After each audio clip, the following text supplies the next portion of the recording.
الحمد لله رب العالمين والعاقبة للمتقين والصلاة والسلام على سيد الأنبياء والمرسلين وعلى آله وأصحابه الطيبين الطاهرين أما بعد فأعوذ بالله من الشيطان الرجيم بسم الله الرحمن الرحيم يا أيها الذين آمنوا اتقوا الله وابتغوا إليه الوسيلة صدق الله العظيم غوث اعظم بمنی بے سرو ساما مدد قبلہ دین مدد کعبہ ایمان مدد انتظار کرم تست من عینی رائے خدا جو خدا بین و خدا دا مدد سرورا شاہ کریمہ دستگیرہ اشرفا حرمت روح پیمبر یک نظر کن سو ما یک نظر کن سو ما یک نظر کن سو ما اے اشرف زمانہ زمان مدد نما درہائے بستراز کلید کرم کشام الصلاۃ والسلام علیک یا رسول اللہ الصلاۃ والسلام علیک یا نبی اللہ الصلاۃ والسلام علیک یا حبیب اللہ وعلی آلک و اصحابک یا نور اللہ صلی اللہ تعالی علیہ وسلم ذرے جھڑ کر تیری پیزاروں کے ذرے جھڑ کر تیری پیزاروں کے تاج سر بنتے ہیں سیاروں کے ہم سے چوروں پہ جو فرمائے کرم ہم سے چوروں پہ جو فرمائے کرم خلعت زر بنے پشتاروں کے صدق و عدل و کرم و ہمت میں چار سو شہرے ہیں ان چاروں کے بحر تسلیم علی میدان میں بحر تسلیم علی میدان میں سر جھکے رہتے ہیں تلواروں کے سر جھکے رہتے ہیں تلواروں کے اور تن من دھن تیرے قدم پر وارے کیا نصیبیں ہیں تیرے یاروں کے اور کیسے آقاؤں کا بندہ ہوں رضا کیسے آقاؤں کا بندہ ہوں رضا بول بالے میری سرکاروں کے آج کی یہ محفل قدوۃ الکبریٰ قدوۃ الاولیاء تارک السلطنت میر احد الدین سید محمد اشرف جہانگیر سمنانی محبوب یزدانی غوث العالم رضی اللہ تبارک و تعالی عنہ کی یاد میں انعقاد پذیر ہے۔ اللہ تبارک و تعالی میری اور آپ سب کی حاضری کو شرف قبولیت عطا فرمائے۔ یوں تو برسوں سے ہمارا یہ معمول ہے کہ جس ہفتے میں بھی کسی بڑے بزرگ کا عرس ہوتا ہے اس ہفتے میں ہم لوگ ان کی سیرت پر گفتگو کرتے ہیں اور یہ سلسلہ برسوں سے جاری ہے، لیکن آج خاص نسبت یہ ہوئی ہے کہ ہمارا جمعہ کا اجتماع اور 28ویں شب ایک ساتھ ہو گئی۔ حالانکہ بڑا اصرار تھا، پیرزادوں کا حکم بھی تھا کہ آپ کو کچوچا شریف رہنا ہے، لیکن میں نے اپنے مرشد زادوں سے معذرت کی اور میں نے کہا کہ مجھے مالیگاؤں میں عرس کرنا ہے، اس لیے میں 28ویں شب وہیں جانا چاہتا ہوں، اور پھر میں نے 26 اور 25 تاریخ کو وہاں عرس میں شرکت کر کے صرف آپ کی خاطر کہ میں عرس آپ کے ساتھ کروں اور مخدومی فیضان جو ہے وہ آپ کے ساتھ حاصل کروں، اس لیے کہ آپ سے ہمارے جو دل کے رشتے ہیں انشاءاللہ تعالی اللہ نے چاہا تو صدیوں تک اسے بھلایا نہیں جا سکتا۔ میرے پیارے آقا صلی اللہ تعالی علیہ وسلم کے پیارے دیوانوں، آیہ کریمہ کے جس حصے کی تلاوت کی ہے، بار بار اس آیہ کریمہ پر آپ نے مجھ سے گفتگو سنا ہے کہ اللہ تبارک و تعالیٰ فرماتا ہے، اے ایمان والو اللہ سے ڈرو اور اللہ تک پہنچنے کے لیے اللہ کی راہ میں وسیلہ تلاش کرو۔ ویسے ہماری اس محفل میں عمائدین اور علماء کرام مفتیان ذوی الاحترام موجود ہے، ساتھ ہی ساتھ استاذ گرامی بھی موجود ہے، اور آپ حضرات ان حضرات سے بہت بہترین گفتگو مخدوم صاحب پر سن چکے ہیں اور سنتے رہتے ہیں۔ اللہ کا اعلان ہے کہ وسیلہ تلاش، وَابْتَغُوا إِلَيْهِ الْوَسِيلَةَ، وسیلہ ڈھونڈو، وسیلہ ڈھونڈو، یعنی کہ آپ کو تلاش کرنا ہے وسیلہ، آپ کو ڈھونڈنا ہے وسیلہ، یعنی کہ وسیلہ آپ کو کہیں اسی طرح گرا پڑا نہیں ملے گا، بلکہ قیمتی چیز ہے یہ وسیلہ جس کو آپ کو تلاش کرنا پڑے گا۔ اور پھر وہ لوگ مقدر کے سکندر ہیں، ان لوگوں کے مقدر بڑے عروج پر ہیں۔ وسیلہ جتنا مضبوط ملے گا، وسیلہ جتنا پاورفل ملے گا، خدا کا قرب بھی اتنی جلدی سے آپ کو نصیب ہوگا۔ میرے پیارے آقا صلی اللہ علیہ وسلم کے پیارے دیوانوں، اور خاندان نبوت سے بڑا وسیلہ اللہ کی بارگاہ میں کون ہو سکتا ہے؟ امام شافعی رحمت اللہ تعالی علیہ فرماتے ہیں، جس کو بار بار میں پڑھتا ہوں اور سوچتا ہوں کہ ہمارے احباب اس کو یاد کر لیں، کتنا بڑا وسیلہ ہے۔ میری دانست میں اگر امام شافعی کے نزدیک اس سے بڑا وسیلہ کوئی ہوتا تو امام شافعی اس سے بڑا وسیلہ پیش کرتے۔ وہ کہتے ہیں آل النبی ذریعتی وہم الیہ وسیلتی ارجو بہم آتا غدن بید الیمین صحیفتی، کہ آل نبی ذریعہ ہے۔ اب آل نبی سیدہ فاطمہ سے لے کر امام مہدی تک یہ سب آل نبی ہے، اور یہ سب مصطفیٰ جان رحمت کی آل اللہ کی بارگاہ میں ہمارا سب سے بڑا وسیلہ ہے، ہمارا سب سے بڑا وسیلہ ہے۔ اسی لیے تو امام بھی کہتے ہیں نا، اصحاب نجوم رہنما ہے، کشتی ہے آل مصطفیٰ، اہل سنت کا ہے بیڑا پار، اصحاب حضور نجم ہے اور ناؤ ہے، اطرت رسول اللہ کی۔ کسی کی اگر کوئی فضیلت آپ نہ بھی بیان کریں، صرف اس کا خاندان رسالت سے ہونا ہو تو اس سے بڑھ کر فضیلت کیا ہے؟ کوئی ہو متقی ہو عالم و زاہد زمانے میں، مگر آل محمد کے برابر ہو نہیں سکتے۔ اور مخدوم صاحب کی شان تو یہ ہے، مخدوم اشرف جہانگیر سمنانی رضی اللہ تعالیٰ ہندوستان کے اولیاء میں سب سے انفرادی شان جو آپ کی جزوی فضیلت بیان کرتی ہے۔ اگر وقت میں گنجائش رہی تو میں اختتام اسی پر کروں گا انشاءاللہ، اور پھر آپ میرے مخدوم کو بڑی رشک کی نظر سے دیکھیں گے۔ مخدوم صاحب کی شان ہندوستان کے تمام اولیاء میں جزوی طور پر جزوی فضیلت کے اعتبار سے بہت انفرادیت رکھتی ہے، جو کسی کو حاصل نہیں ہے ہندوستان میں۔ اس پر اینڈ ہوگا گفتگو کا، لیکن ہر ولی کی شان نرالی ہے۔ اور یہ بات آپ اچھی طرح ذہن میں رکھیں کہ اگر گلاب کی فضیلت پڑھنے لگیں تو آپ یہ نہ کہیں کہ میں نے چمیلی کی توہین کر دیا۔ اگر آپ یہ ذہن میں رکھے بغیر، یعنی کہ اگر میں یہ کہوں کہ چاند بڑا خوبصورت ہے تو سورج کی توہین اس سے لازم نہیں آتی۔ اور اللہ کے ولیوں کا ذکر صاف دل ہو کر سننا چاہیے اور اس کا انکار نہیں کرنا چاہیے۔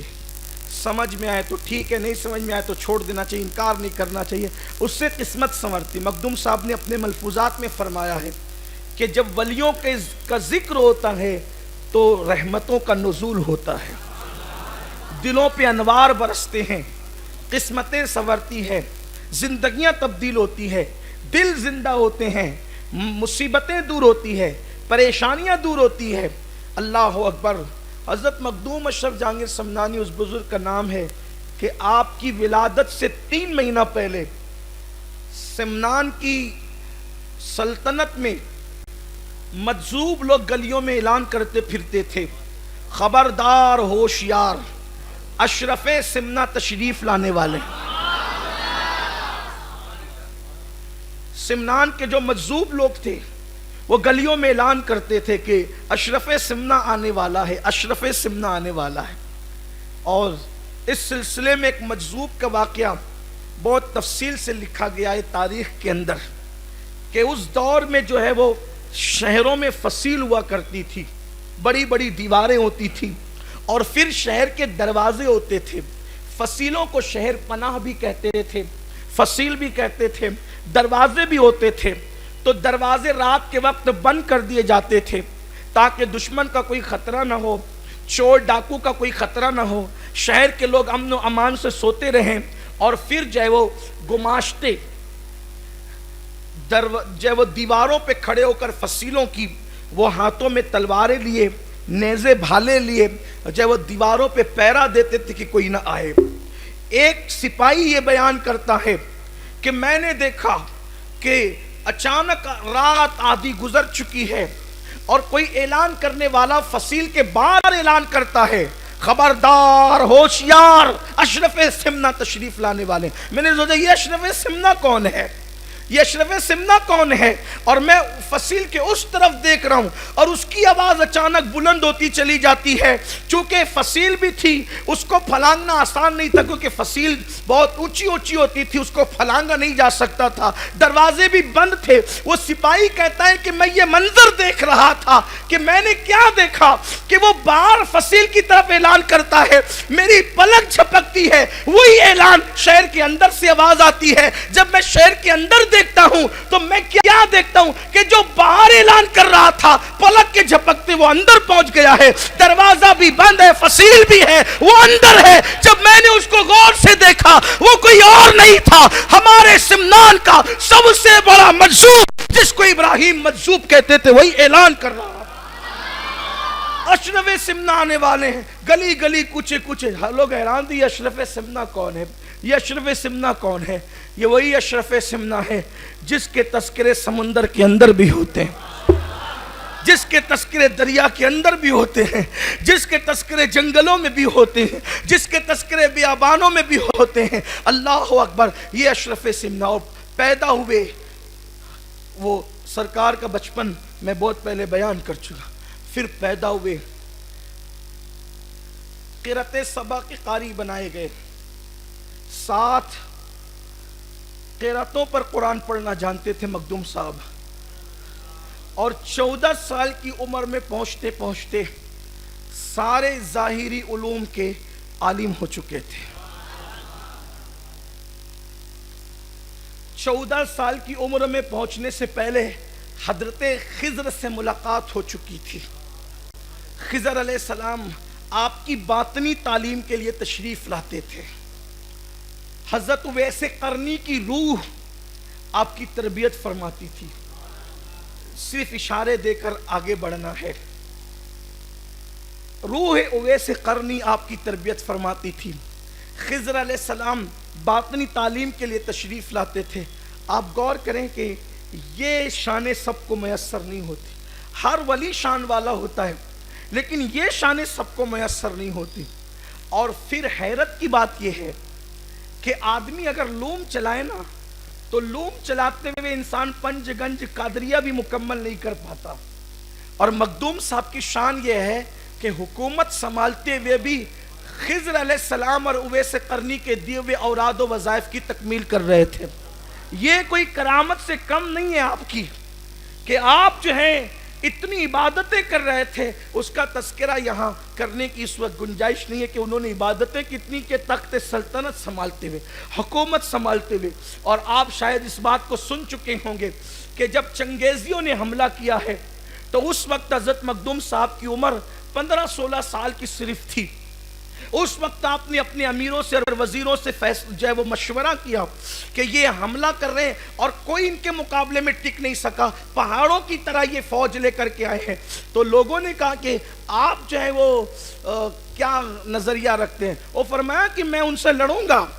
تو کہا کہ ٹھیک ہے، اگر آپ لڑیں گے تو ہم آپ کو مشورہ دیتے ہیں کہ فوج آپ روانہ کر دیں، لیکن آپ گھر میں بیٹھے رہیں، اپنے محل میں بیٹھے رہیں، آپ اپنا علاقہ سنبھالیں، فوج جا کر لڑے گی.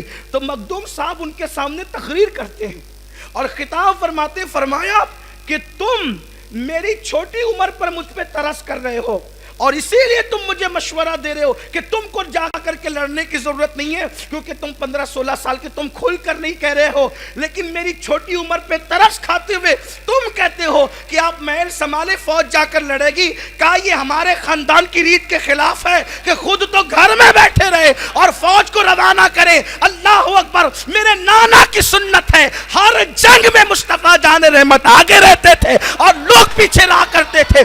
گھر میں بیٹھنا ہمارا کام نہیں ہے. اور جہاں تک چھوٹی عمر کی بات ہے تو کربلا میں چھوٹی عمر والوں کی شجاعت کو لوگ دیکھ چکے ہیں. چھوٹی عمر میں دشمن کو شکست دینا یہ ہمارے خاندان کی ریت ہے. چھوٹی عمر میں لڑنا ہماری عادت ہے.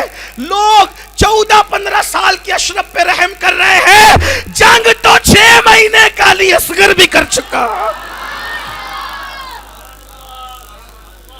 یا عمر نہیں دیکھی جاتی، جس دن پیدا ہوتے ہیں اسی دن شیر خدا ہوتے ہیں. اور علی کے گھر والوں کو شیر سے پیار بھی کتنا تھا، جس کے نام رکھے شیر ہی رکھا. حمزہ کا مطلب بھی شیر، عباس کا مطلب بھی شیر، حیدر کا مطلب بھی شیر.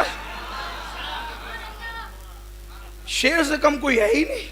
میں کہتا ہوں اے شیر، یہ تیرے مقدر کی معراج ہے کہ نبی کے خاندان کو تیرا نام پیارا ہو گیا. حمزہ کا مطلب بھی شیر، عباس کا مطلب بھی شیر، علی کا مطلب بھی شیر. اللہ اکبر. حیدر کا مطلب بھی شیر، علی نہیں، حیدر کا مطلب بھی شیر. حیرت ہے، عربی زبان کی وسعت تو دیکھو. ایک شیر کے کتنے نام ہیں، ایک شیر کے کتنے نام ہیں، لیکن فرق اتنا ہی ہے کہ وہ شیر جو شکار کو دیکھ کر گھورتا ہے اس کو عباس کہتے ہیں، یعنی گرانے والا شیر. وہ گراتا ہے دیکھ کر، اس کو عباس کہتے ہیں. اور جو جھپٹ کر پھاڑ دیتا ہے اس کو حیدر کہتے ہیں. اور وہ بھی حیدر کا نام حیدر نہیں، حیدر کرار رکھا ہے. ایک ہوتا ہے فرار، ایک ہوتا ہے کرار. فرار اور کرار میں فرق یہ ہے کہ فرار میدان چھوڑ کے بھاگ جاتا ہے اور کرار پلٹ پلٹ کر حملہ کرتا ہے.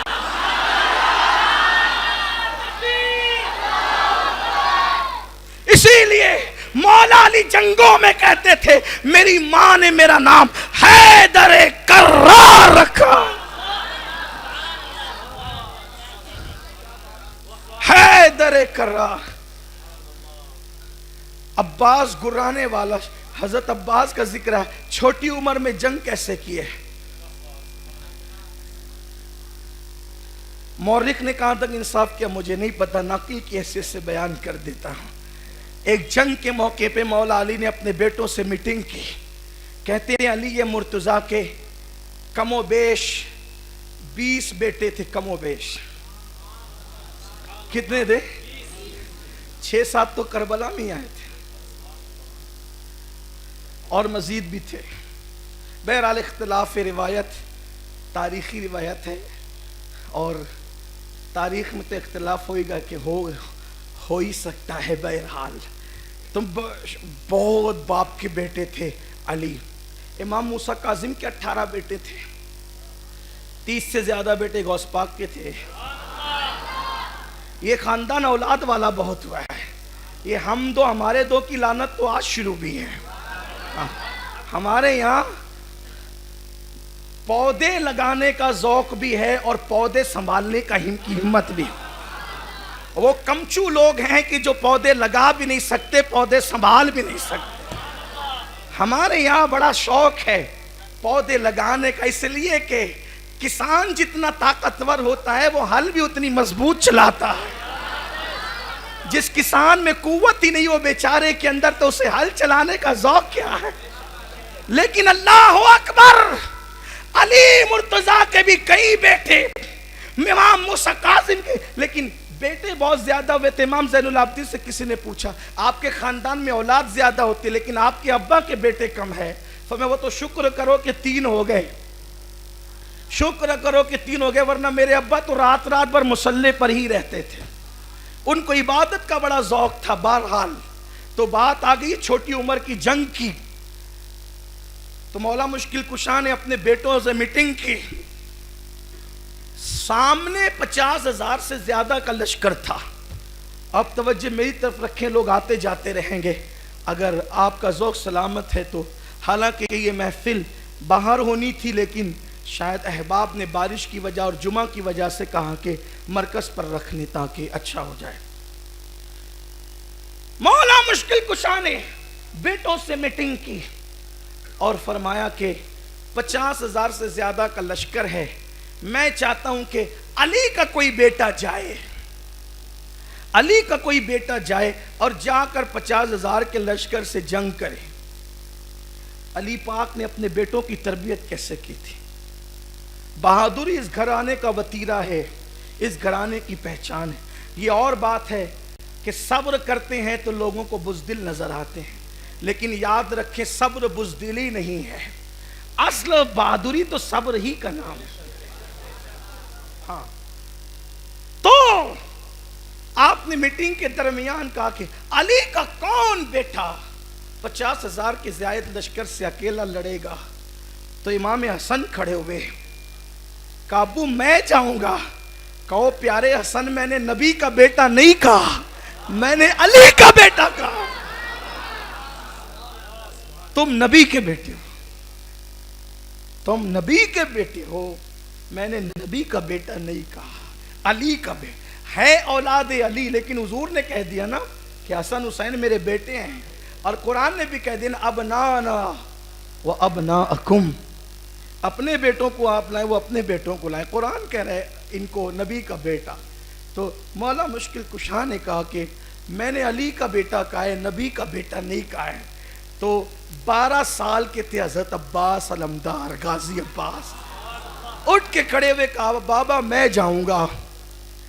مولا مشکل کشا, ظاہر سی بات ہے کہ نام عباس رکھا تھا نا, غرانے والا شیر, غرانے والا شیر نام عباس رکھا تھا. تو مولا عباس نے کہا ابو میں جاؤں گا. تو مولا عباس نے کہا جانتے تھے اس لیے کہ علی کو اپنے خون پہ ناز تھا. خدا کی قسم علی جس گھوڑے پہ بیٹھ جائے وہ بھی بہادر ہو جاتا ہے. ہاں, علی جس گھوڑے پہ بیٹھ جائے وہ بھی بہادر ہو جاتا ہے. یار وہ تو علی کا خون تھا. کہا ابا میں جاؤں گا. کہا بیٹے تیری پہلی جنگ ہے, آج سے پہلے تو نے جنگ نہیں کی ہے, تو تو لڑے گا کیسے, تلوار کیسے چلائے گا. عباس نے کہا اللہ کی عزت کی قسم بابا تیری اولاد ہے, میری تلوار چلاؤں گا تو جعفر کی یاد نہ آ جائے تو پھر کہنا, تلوار چلاؤں گا پلٹ پلٹ کے حملہ کروں گا, خیبر کی یاد آپ کو نہ آ جائے تو پھر کہنا. ہو سکتا ہے آپ سوچے کہ عباس لڑ رہا ہے, یہ خیبر میں علی ہی لڑ رہا ہے, اس کا اندازہ لوگوں کو نہیں ہو سکے. کہا بابا یہ تو میری تلوار ہے, تیرے بیٹے کی تلوار ہے. خدا کی عزت کی قسم اللہ نے میری آنکھوں میں وہ تاثیر دی ہے, ان کو گھور لوں گا تو بھی ان کا قصہ تمام ہو جائے گا. میں نے ماہ محرم میں بھی یہ بات کہی تھی. لوگ کہتے ہیں گھورنے سے 50,000 کا لشکر کیسے ختم ہو سکتا ہے. تو ہم نے کہا بخاری بھی پڑھ لو پھر ذرا. اللہ جس کو اپنا ولی بناتا ہے اس کی آنکھوں کے بارے میں کہتا ہے میں اس کی آنکھ بن جاتا ہوں. جس کی آنکھ خدا بن جائے جیسا کہ اللہ کی شان ہے, پھر وہ کسی کو گھور لے تو نہیں مر جاتا انسان.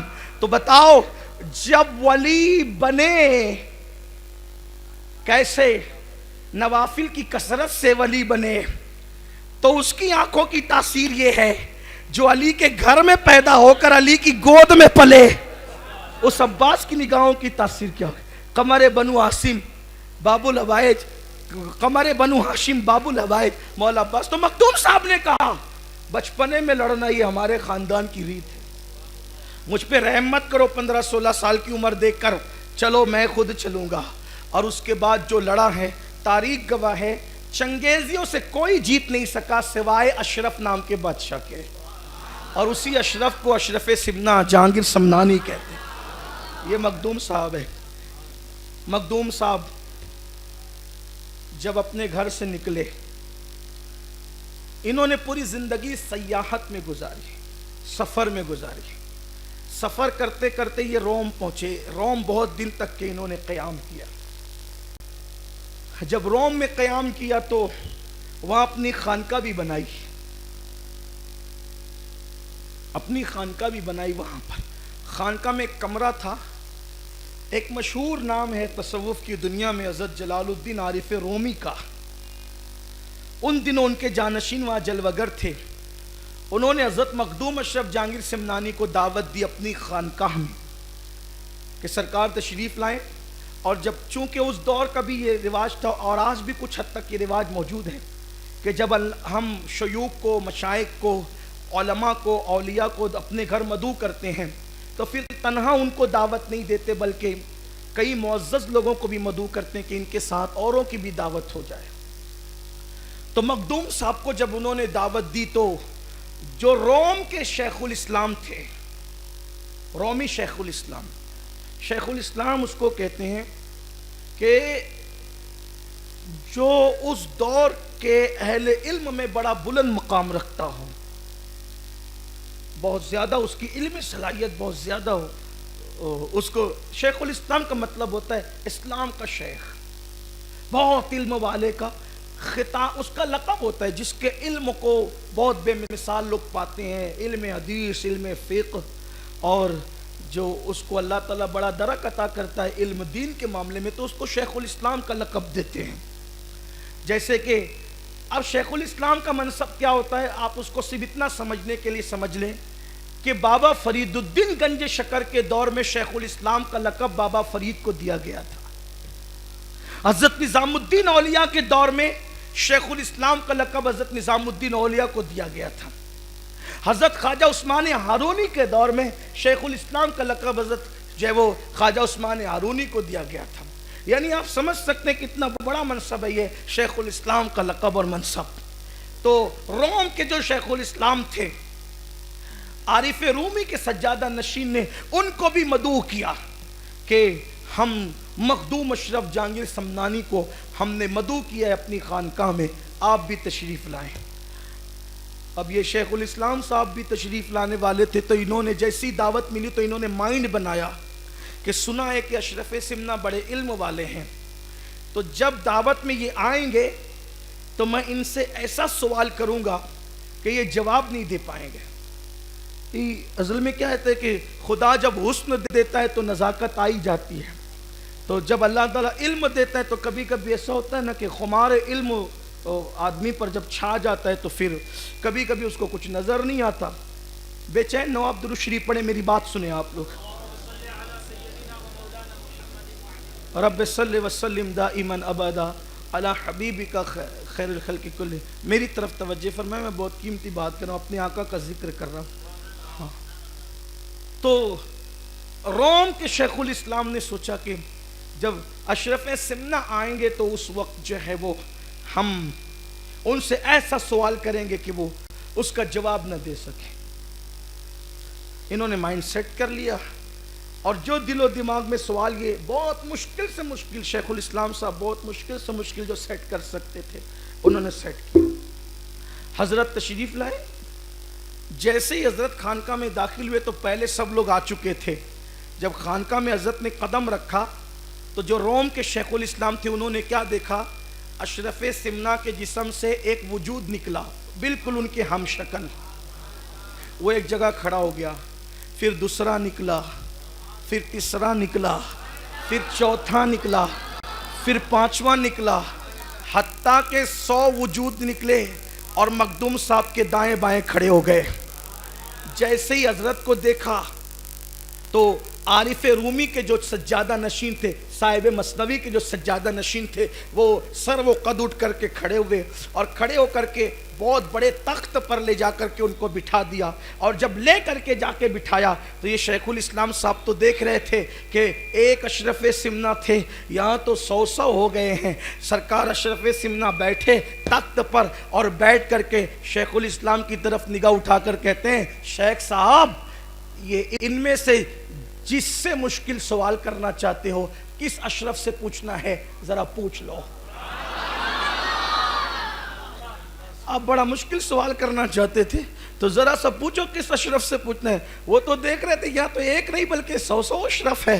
تو اب ان کی حالت خراب ہو گئی کہ ہم تو گھر سے پلان بنا کے آئے تھے کہ بڑا مشکل سوال کرنا ہے، لیکن یہاں تو ایک اشرف نہیں بلکہ یہ آپ کی کرامت تھی.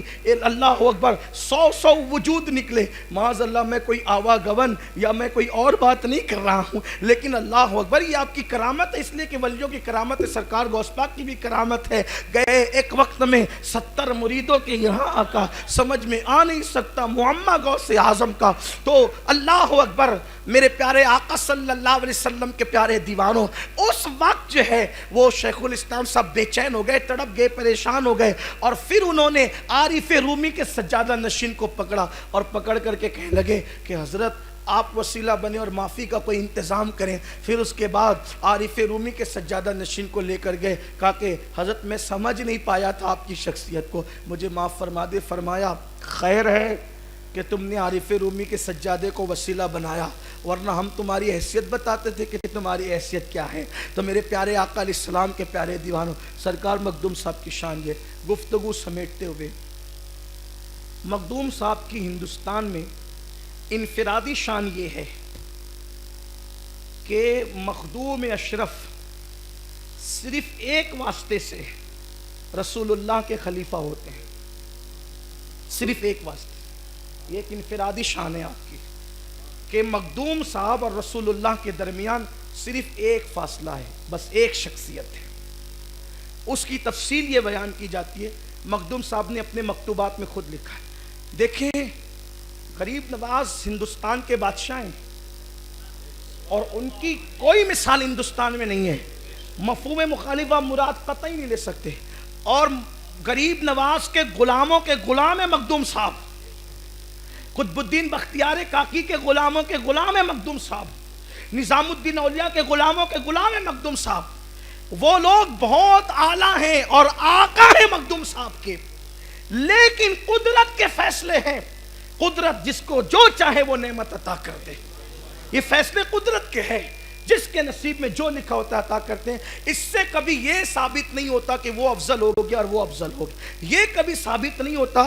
اور یاد رکھیں فتاوی رضویہ شریف میں امام اہل سنت نے لکھا ہے کہ اولیاء کے درمیان اپنی اٹکل سے کہ یہ افضل ہے اور یہ افضل ہے، یہ اٹکل سے باتیں کرنا یہ تباہی کا ذریعہ ہے، کبھی کبھی ایمان جانے کا بھی خطرہ ہے. یہ بڑی بدبختی ہے. اس لیے تقابل نہیں کر رہا ہوں، غلام اور آقا میں کوئی تقابل نہیں ہو سکتا، لیکن چونکہ آپ کی شان بیان کرنے بیٹھا ہوں تو یہ شان اللہ نے آپ کو دی ہے کہ کئی آپ کے سلاسل ہیں، آپ کو کئی سلسلے سے خلافت ہے، جیسے چشتیہ نظامیہ کی خلافت آپ کو ہے، اسی طریقے سے سلسلہ قادریہ کی خلافت آپ کو حاصل ہے. اور بلکہ یہ جو اویسی سلسلہ ہے اس میں بھی رسول اللہ، حضرت اویس قرنی اور پھر مخدوم صاحب، یہ ایک سلسلہ ہے. یہ تو اویسی سلسلہ ہے. اس کے سوا ایک اور سلسلہ ہے جس میں مخدوم صاحب اور رسول اللہ کے درمیان ایک فاصلہ ہے بس، اور وہ ہے صحابی رسول. یعنی مخدوم صاحب ڈائریکٹ صحابی رسول کے خلیفہ ہیں، اور حالت خواب میں نہیں، حالت روحانیت میں نہیں، بلکہ حقیقت میں وہ صحابی کے خلیفہ ہیں. اور اس صحابی کا نام ہے ابو الرضا بابا رتن ہندی رضی اللہ تعالیٰ. یہ بابا رتن ہندی کون ہے؟ اب پہلے تھوڑا سا ان کا تعارف آپ دیکھ لیں. ان کی صحابیت پر لوگوں نے کلام کیا ہے، لیکن میں کلام نہیں کرتا، جراح کی بات نہیں کرتا. مخدوم صاحب نے ان کو صحابی لکھ دیا، میرے لیے اتنا کافی ہے۔ پھر مخدوم صاحب کے بعد علامہ عبد الرحمن جامی نے بھی ان کو صحابی لکھا، یہ بڑی اس پہ دلیل ہے۔ پھر اس کے بعد ابن حجر نے ان کو صحابی لکھا، یہ اس پہ اور بھی دلیل ہے۔ امام اسقلانی نے صحابی لکھا، یہ بھی اس پہ دلیل ہے۔ پھر اس کے بعد دور حاضر کے ہمارے بہت بڑے محقق علامہ فیض احمد اویسی رحمۃ اللہ علیہ نے ان کو صحابی رسول لکھا۔ اب میں تو ایک طالب علم ہوں نا، تو مجھے تو فضیلت ہی پڑھنا آتی ہے۔ یہ اتنے حوالے میں نے دے دیے، کوئی مناظرے کا دروازہ کھولنے کا ارادہ نہیں ہے، اور نہ ہی کوئی مجھے آپ سے کوئی گفتگو کرنے کی میری طبیعت ہے، اس لیے کہ اللہ کی توفیق سے جن لوگوں کو سونے کی فرصت نہیں، وہ مناظرے کی فرصت کہاں سے لائے گا؟ اس کے لیے بھی فرصت درکار ہے۔ لیکن یہ میں نے حوالے دے دیے، آپ ان پر اعتبار کریں، امام جامی پر، ابن حجر پر، اسقلانی پر، علامہ فیض احمد اویسی پر، اور بھی لوگ ہیں۔ اتنے حوالے میں سمجھتا ہوں کہ عاشقوں کے لیے کافی ہے، اور ان میں سے کوئی نام غیر معتبر نہیں ہے، سب معتبر نام ہے۔ یہ لوگوں نے اپنی اپنی کتب میں لکھا ہے کہ بابر اور صاحب میرات الاسرار عبد الرحمن ردولوی رحمۃ اللہ علیہ یہ بھی اس میں شامل ہیں۔ یہ لوگ سب لکھتے ہیں کہ بابا رتن ہندی اس صحابی کا نام ہے کہ جنہوں نے چاند کے ٹکڑے ہوتے ہوئے ہندوستان میں بیٹھ کر اپنی آنکھوں سے دیکھا ہے، ہندوستان میں بیٹھ کر اپنے، اور ہندوستان میں جو پہلا مسلمان ہوا ہے اس کو بابا رتن ہندی کہتے ہیں۔ ابھی آپ اس کو صرف سنتے جائیں، انشاءاللہ نتیجہ سامنے آتا ہے۔ ہندوستان کا پہلا مسلمان ابو رضا بابا رتن ہندی ہے رضی اللہ تبارک و تعالیٰ، اور یہ وہ شخص ہیں، سبحان اللہ، ہندوستان کو کیا شرف حاصل ہے، میرے عرب کو آئی ٹھنڈی ہوا جہاں سے، میرا وطن وہی ہے، میرا وطن وہی ہے۔ چاند کے ٹکڑے تو پوری دنیا میں دیکھے گئے تھے، لیکن ہندوستان میں بھی دیکھا گیا۔ پتہ چلا حضور کے معجزات کو ماتھے کی آنکھوں سے ہندوستان میں بھی دیکھا گیا ہے۔ تو بابا رتن ہندی بہت بڑے تاجر تھے، اور وہ اپنے ابا اور اپنے چچا کے ساتھ تجارت کے لیے ملک عرب جاتے تھے۔ انہوں نے چاند کے ٹکڑے ہوتے ہوئے دیکھا، لیکن اس سے پہلے بابا صاحب خود فرماتے، رتن ہندی رضی اللہ تعالی عنہ فرماتے ہیں کہ میری عمر 17 یا 18 سال کی تھی، میرے چچا اور میرے ابا کے ساتھ میں جو ہے وہ ملک شام جا رہا تھا یا تجارت کے لیے نکلا تھا۔ ایسے میں جو ہے وہ ہمارا جو راستہ ہوتا تھا، وہ راستہ خراسان وغیرہ سے ہوتے ہوئے، مکہ سے ہوتے ہوئے، مدینہ سے یعنی اس وقت اس کو یثرب کہتے تھے، مدینہ سے ہوتے ہوئے جو وہ ملک شام ہم جاتے تھے، کیونکہ تجارت اس طرح کی ہوتی تھی کہ یہاں سے سامان لے کر جاتے تھے، اپنا سامان بیچا، پھر خریدا، پھر بیچا، پھر خریدا۔ اور ہندوستان کے جو گرم مسالے اور ہندوستان کی جو چیزیں ہیں، اس کی بڑی اہمیت تھی اس عرب کے اندر، دنیا کے اندر۔ ہمارے یہاں کی کالی مرچ جو ہے، یہ جو ہے وہ اہل یورپ اس کو جو ہے وہ بلیک سونا کہتے تھے، کالا سونا کہتے تھے اس کو، جو ہے وہ اس کو کالے سونے کے نام سے جانتے تھے کہ کالا سونا۔ میرے آقا علیہ الصلوۃ والتسلیم کے پیارے دیوانوں، اور اسی طرح سے جو ہے وہ دارچینی یہاں کی ہے، یہاں کے گرم مسالے ہیں، اور بھی چیزیں۔ تو پیارے آقا صلی اللہ علیہ وسلم کے پیارے دیوانوں، یہ اللہ تعالیٰ نے اس میں بڑی طاقت رکھی تھی۔ اس کی وجہ یہ یہاں کا عود بڑا مشہور تھا، بلکہ ضعیف روایتوں کے اندر تو یہاں کی عود کی تعریف بھی اللہ کے رسول علیہ السلام سے ثابت ہے۔ اسی طرح سے یہاں کی جڑی بوٹیوں میں اللہ نے شفا رکھا ہے، یہ بھی حدیث مبارکہ ثابت ہے، اگرچہ روایتوں پر ذوق کا حکم ہے، لیکن بات یہ ہے، اس کی وجہ یہ معلوم ہوتی ہے کہ آدم علیہ السلام جب جنت کے پتے باندھ کر زمین پر آئے تھے تو اس کے اثرات ہندوستان کے درختوں کو نصیب ہوئے ہیں، اس کی برکتیں۔ اسی لیے آپ دیکھیں گے کہ جتنی لذت ہندوستان کے پھلوں میں آپ کو ملے گی اور کہیں پھل میں آپ کو میں شکر کے طور پہ کہہ رہا ہوں، میری کبھی عادت نہیں ہے کہ میں یہ بیان کروں کہ میں بمبئی گیا اور لکھنؤ گیا اور دلی گیا. میری کبھی مائک پر یہ عادت نہیں ہے بیان کرنے کی، کیونکہ مجھے اس سے شرم آتی ہے، کیونکہ لوگ تقریر سننے آئے ہیں، ملکوں کے نام سننے نہیں آئے ہیں. تو بہرحال تحدیث نعمت کے لیے کہتا ہوں کہ میں نے کئی ملکوں میں جو ہے وہ حاضری دی ہے، کئی آپ کی دعاؤں سے حضور کی نالین کے صدقے میں کئی ملکوں میں گیا ہوں، اور میں نے کئی ملکوں کے وہاں کے مقامی پھل کھائے، لیکن ہندوستان کے آم میں جو لذت ہے میں نے وہاں نہیں دیکھی، ہندوستان کے تربوز میں جو لذت ہے وہاں نہیں دیکھی، ہندوستان کی چائے میں جو لذت ہے وہاں نہیں دیکھی. بھائی اگر وہ ملکوں تک آواز پہنچے تو اللہ کرے وہ برا نہ مانے. یہ میرے ملک کی خصوصیت ہے کہ اللہ نے اس ملک کے اندر بڑی لذت رکھی ہے. اور یہ بھی میں بات کہہ دوں، یہاں کی چیزوں میں بھی لذت ہے اور یہاں کے انسانوں میں بھی لذت ہے. ارے لذت نہ ہوتی تو گوری چمڑی والے یہاں آتے کیوں؟ گوری چمڑی والے یہاں کیوں آتے؟ اور ایک بات آپ کو بتاؤں، ہندوستان کے انسانوں کی صورت بھی اللہ نے ایسی بنائی ہے کہ ایئرپورٹ پہ کھڑے ہو کر چینیوں کے سامنے اور پھر یورپیوں کے سامنے، برطانویوں کے سامنے، امریکیوں کے سامنے اگر کھڑا ہو جائے تو ایسا ہی لگے کہ جیسے کیچڑ میں گلاب کھل گیا. ہاں یہ اللہ تعالیٰ، یعنی ہمارے یہاں کی شکلیں بھی قدرت نے خوبصورت بنائی. ہمارے یہاں کے رنگ بھی، کہیں پر گورا رنگ ہے تو اتنا زیادہ کہ دیکھ کے ڈر لگے، کہیں کالا ہے تو اتنا زیادہ کہ دیکھ کے ڈر لگے. نہ ہمارے یہاں اتنی سیاہی ہے، نہ اتنی سرخ جو ہے وہ اتنا بھورا اور گورا پن ہے. ہمارے اللہ تعالیٰ نے اعتدال رکھا ہے. اور ہم خوش نصیب ہیں کہ جس بر اعظم میں اللہ نے اپنے نبی کو پیدا کیا ہے، اسی بر اعظم ایشیا میں اللہ تعالیٰ نے ہمارا ہندوستان بھی رکھا ہے. یہ بڑی خوشی کی بات ہے، یعنی کہ ہم اسی بر اعظم میں رہتے ہیں جو میرے نبی کا بر اعظم ہے، جو میرے آقا کا بر اعظم ہے. بہرحال تو بات دور نہ نکل جائے تو یہاں سے تجارت کے لیے بہت لوگ جاتے تھے. تو بابا رتن ہندی کہتے ہیں میری عمر جو ہے وہ 17-18 سال کی تھی تو میں میرے چچا اور میرے ابا کے ساتھ جو ہے وہ مکے کی وادیوں سے ہوتے ہوئے شام جا رہا تھا. میں نے دیکھا ایک چاند سا پیکر، میں نے دیکھا. اب یہاں میں اپنے الفاظ میں اپنے یار کا تذکرہ کر لوں. کتاب میں جو لکھا ہے اس کو اپنے الفاظ کا جامع اپنے ذوق کے مطابق پہنا کر کم سے کم غلامی کا حق تو ادا نہیں ہو سکتا، ثبوت غلامی ہی پیش کر دوں.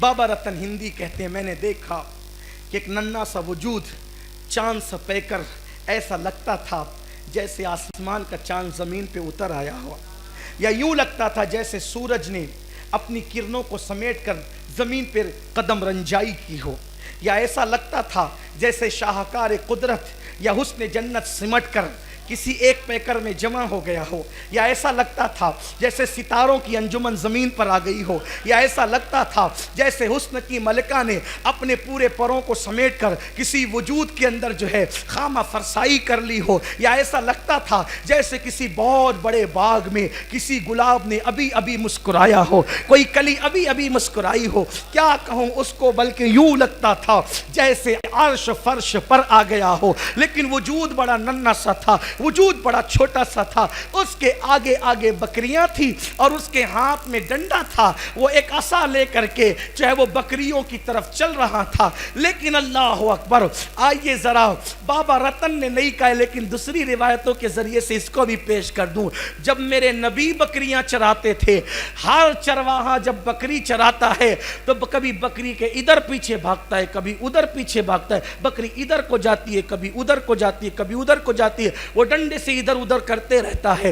مگر قربان جائیں جب نبی بکری لے کر جاتے تھے تو نہ بکری ادھر جاتی تھی نہ بکری ادھر جاتی تھی، بکریاں قطار میں چلتی تھی اور بتاتی تھی جس کی اتباع صدیق و فاروق پر واجب ہونے والی ہے آج اس کی اتباع کر کے بتا رہے ہیں، آج اس کی اطاعت کر کے بتا رہے ہیں کہ جانور بھی اس کے فرما بردار ہیں. وہ بکریاں کتنی خوش نصیب تھی جو آمنہ کے لال کی آگے پیچھے چلتی تھی. اسی لیے کوئی عاشق کیا کہیں بلکہ کوئی طبیعت کا پاگل یوں تمنا کرنے لگتا ہے. اللہ اکبر. اور اللہ کرے کہ اس کی تمنا قبول تو نہیں ہو سکتی، لیکن اس بڑھیا کی طرح جو یوسف علیہ السلام کو خریدنے کے لیے گئی تھی، ایک لٹی لے کر کے کہا بڑی بھی خرید بھی سکیں گی، کہا مجھے پتہ ہے اپنی اوقات خرید نہیں سکتی لیکن یوسف کے خریداروں میں نام لکھوانا ہے. یہ تمنا ایسی ہے جو پوری نہیں ہو سکتی، لیکن یار کے عاشق زار میں نام لکھوانا ہے، کاش کہ چھوٹا سا نام کہیں اپنا بھی آ جائے یا اس کا آ جائے جس نے لکھا ہے۔ بڑی اچھوتی تمنا لگتی ہے، لیکن سننے والوں کو کسی پاگل کی بڑھ بھی لگتی ہے۔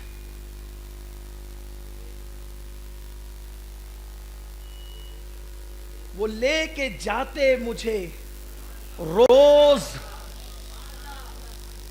شاید اس پاگل طبیعت آدمی کے جملوں پر لوگوں نے توجہ نہیں کی ہے۔ اس نے تمنا یہ کی ہے، وہ لے کے جاتے مجھے روز روز روز، وہ لے کے جاتے مجھے روز کاش صحرا میں، وہ لے کے جاتے مجھے روز کاش صحرا میں۔ لکھنے والا یہ بھی لکھ دیتا تھا کہ اپنی کھوٹی پر باندھ لیا ہوتا، لیکن کھوٹی پہ بندھی ہوئی بکری یار کا دیدار روز نہیں کر سکتی، کہ کبھی رہتا ہے کبھی نہیں رہتا ہے صاحب مکان۔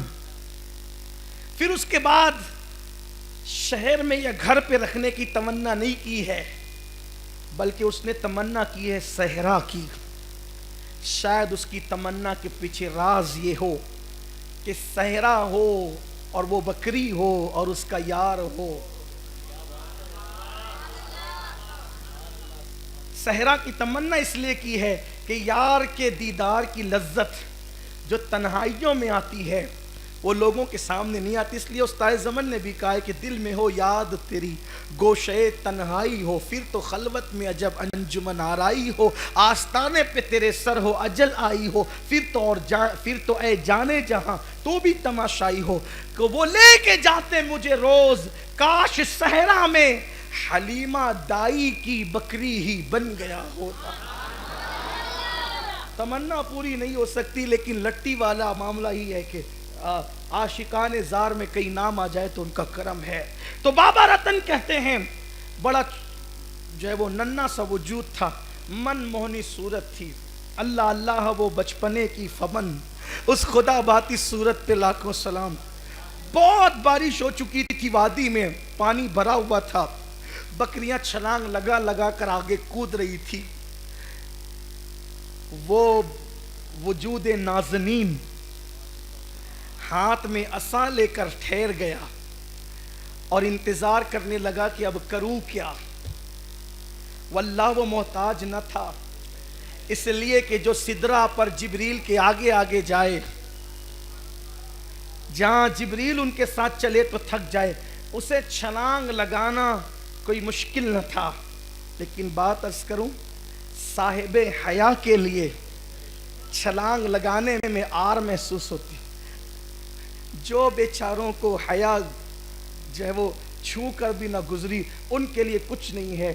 لوگ کہتے ہیں دیکھو نبی محتاج تھے، چھلانگ نہ لگا سکے، پتہ نہیں حکمتیں کیا تھی وہ جانے، لیکن میرا عشق کہتا ہے شاید چھلانگ اس لیے نہ لگائی جیسے وہ خوبصورتوں کے سردار تھے، جیسے وہ سخیوں کے سردار تھے، جیسے وہ نبیوں کے سردار تھے، ویسے وہ اہل حیا کے بھی سردار تھے۔ چھلانگ لگانے والے بے حیا نہیں ہوتے، لیکن یہ ضرور ہے کہ جو حیا والوں کا سردار ہو، رک گئے۔ اچھا حیرت ہے کہ جنگل میں کس سے حیا ہو رہی تھی؟